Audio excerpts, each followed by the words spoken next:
Golden फेरी कहानियाँ।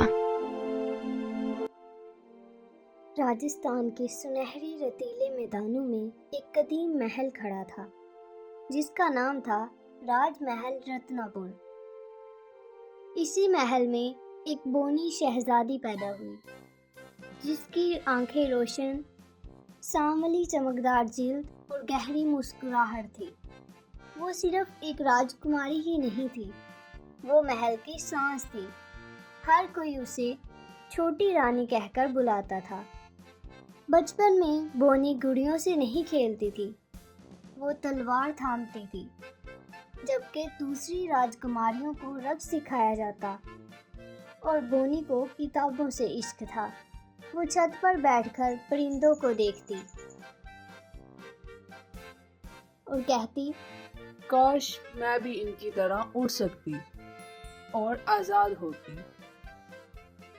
दादी राजरानी गरिमा देवी कहा करती थी, ये राजकुमारी आज महल की रीत बदल देगी।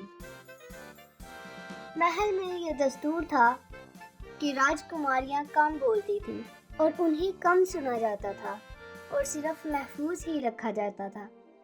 मगर बोनी को महफूज रहना बिल्कुल भी पसंद नहीं था।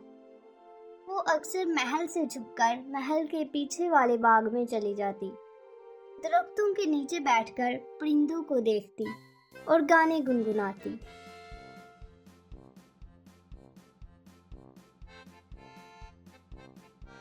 आजादी, ये कैसा लफ्ज है, कैसा जज्बा है, क्या ये मेरे लिए भी है? बोनी के इन सवालों से महल के बुजुर्ग घबरा जाते। सब कहते, ये लड़की महल के आदाब के खिलाफ जा रही है।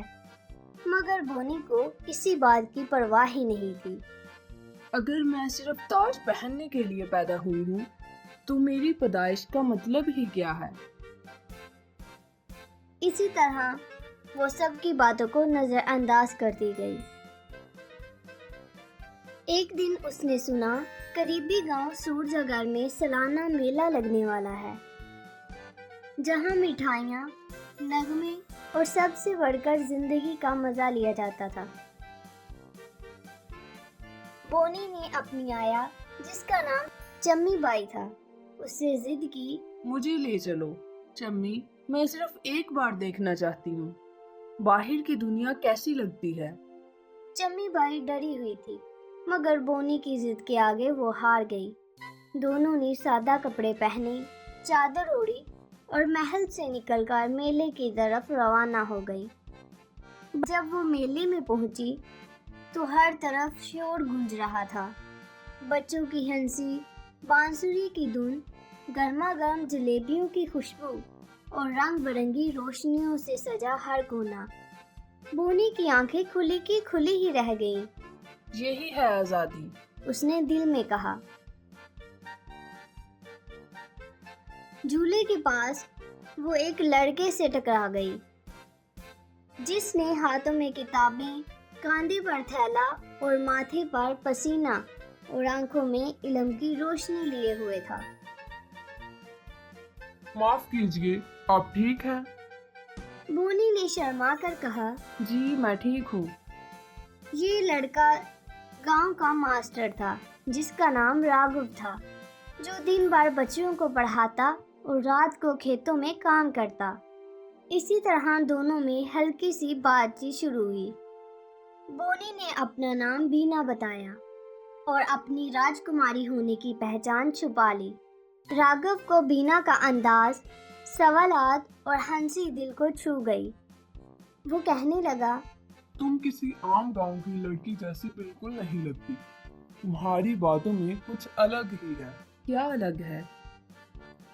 ख्वाब, तुम्हारी आंखों में ख्वाब हैं और वो भी बहुत बड़े वाले। इसी तरह उन दोनों के दरमियान दोस्ती का रिश्ता कायम हुआ, जो कि दिन ब दिन गहरा होता जा रहा था। बोनी और राघव की मुलाकातें अब रोज का मामूल बन चुकी थी।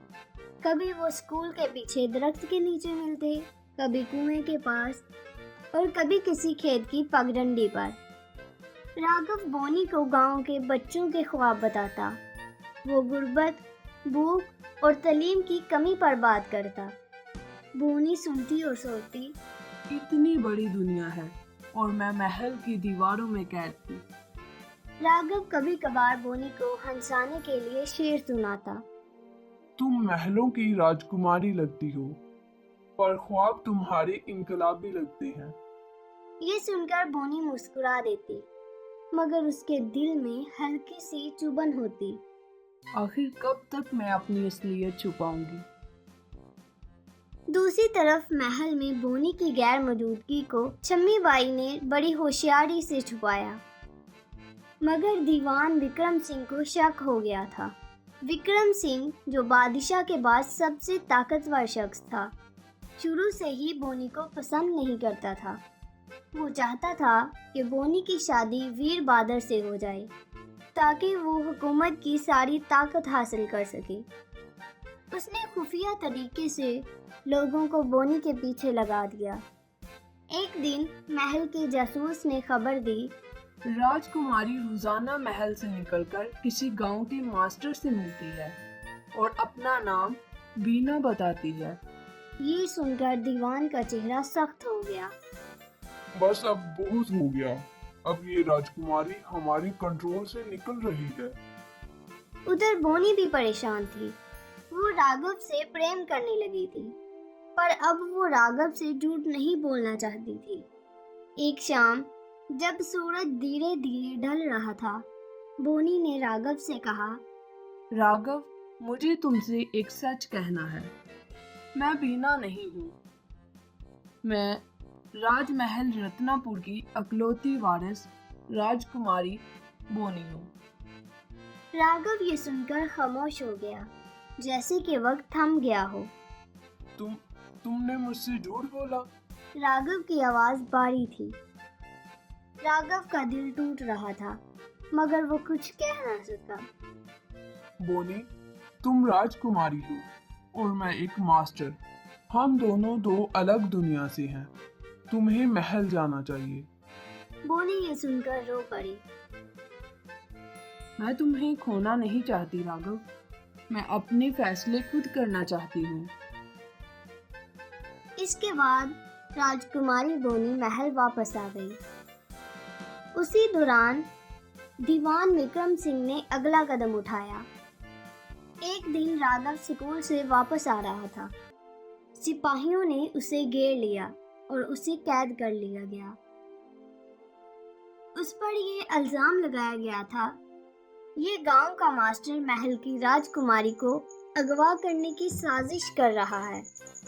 गांव वाले हैरान थे और बच्चे रो रहे थे, और दूसरी तरफ राघव चीख रहा था, मैंने कुछ नहीं किया। दूसरी तरफ महल में बोनी को कैद कर दिया गया था। उसके दरवाजे पर पहरे बिठा दिए गए थे। महाराज ने गुस्से में आकर कहा, तुमने महल का वकार मजरू किया है। तुम्हारा रिश्ता वीर बहादुर से ही होगा। बोनी रात भर रोती रहती, मगर एक रात शम्मी बाई चुपके से आई और बोली, छोटी रानी, गांव वालों ने फैसला किया है, वो खामोश नहीं बैठेंगे। राघव उनका उस्ताद है और उनका मान है। अब तुम्हें भी आवाज उठानी होगी। बोनी ने तलवार निकाली जो उसके पिता ने कभी तोहफे में दी थी। ये तलवार अब जुल्म के खिलाफ चलेगी। अगली सुबह बोनी ने महल की छत से ऐलान किया, राजकुमारी होने का मतलब ताज पहनना नहीं होता, बल्कि आवाम के दुख में बराबर खड़ा होना होता है। अगर मेरा प्रेम जुर्म है तो हाँ, मैं मुजरिम हूँ। ये ऐलान महल की फसीलों से निकलकर गांव-गांव गूंजा। लोगों ने जुलूस निकाला। औरतें, बच्चे, बूढ़े, सब ने आवाज उठाई, राघव को इंसाफ दो। बोनी जिंदाबाद। राघव को इंसाफ दो। महल के सिपाही घबरा गए। दीवान विक्रम सिंह ने गुस्से में आकर कहा, अगर ये आग ना बुझाई गई तो महल भी इसमें जल जाएगा। जिसके बाद महल में खास अदालत बुलाई गई। एक तरफ दीवान विक्रम सिंह, जो राघव पर झूठे इल्जाम लगा रहा था, और दूसरी तरफ बोनी, जो अपने सच के साथ खड़ी थी। राघव को जंजीरों में लाया गया। ये देखकर बोनी की आंखें नम हो गईं, मगर फिर भी उसके चेहरे पर मजबूती थी। बोनी ने सबके सामने राज खोला। पिताजी, विक्रम सिंह खुद चाहता है कि मेरी शादी वीर बहादुर से हो ताकि वो इक़्तिदार पर कब्जा करे। वो मेरे खिलाफ साजिश कर रहा है। लोगों ने शोर मचाया। सच्चाई सामने है। इसी लम्हे एक पुराना सिपाही खड़ा हुआ। मैंने अपनी आंखों से विक्रम सिंह को झूठी रिपोर्ट लिखते हुए देखा है। विक्रम सिंह बेनकाब हो चुका था। महाराज ने अपना फैसला सुनाया। तुमने साबित किया कि सच्चाई राजकुमारी के खून में है और राघव बेकसूर है।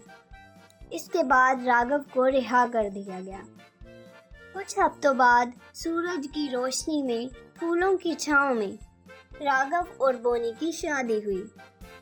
बोनी ने शादी के बाद ऐलान किया, मैं राजकुमारी नहीं, अवाम की खादमा बनकर रहूंगी। हर दिवाली को महल में अवामी दिन मनाया जाता, जिसमें बोनी खुद लोगों के साथ बैठकर मिठाई खाती, राघव गाने सुनाता।